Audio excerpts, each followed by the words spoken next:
Hey guys, Jake Hoback Knives. Just repaired a folder that I got back from a guy. He ended up bending the first probably half inch of the tip of the blade, doing some prying. So I replaced the blade with some 1/4 inch 154 just to give him some peace of mind.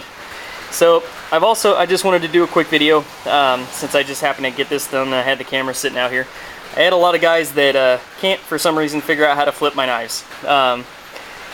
I guess having handled very few other custom makers knives or even really flippers in that regard, my setup is a little different. I guess not unlike maybe the way Hinderer's set up with the flipper, just a little ways behind the pivot. So in that regard, you don't push from up here and pull back. You push on the top of the pivot towards, or excuse me, on the top of the flipper towards the pivot. And what that'll do is you kind of load your finger and it flicks out like lightning.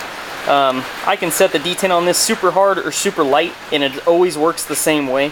So sorry about the nasty hand, got bit by a wire wheel.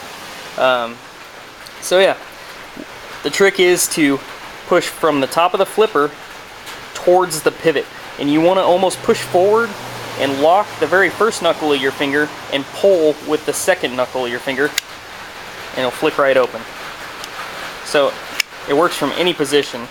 And I see a lot of guys struggle with these, and at Blade Show I had a lot of guys asking me about it, and anybody who's handled my knives knows that they're pretty smooth. I mean, obviously there's always better than I am, but it's not hard to flip these. It just takes a little practice so you get used to it, because it's unlike other designs, so it doesn't lend to a lot more torque when you have a flipper a little farther forward. The way this knife was designed, you can't push that flipper farther forward. It'll interfere with the handguard in the front.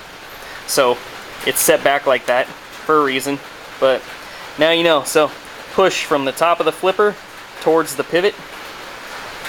You lock that first knuckle, pull with the second knuckle, flicks out every time.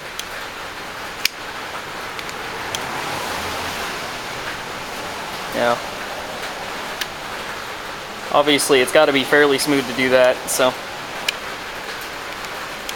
if anybody has any trouble or if they have questions with it, you're always welcome to ask. But alright guys, hopefully that helps y'all out. Have a good one.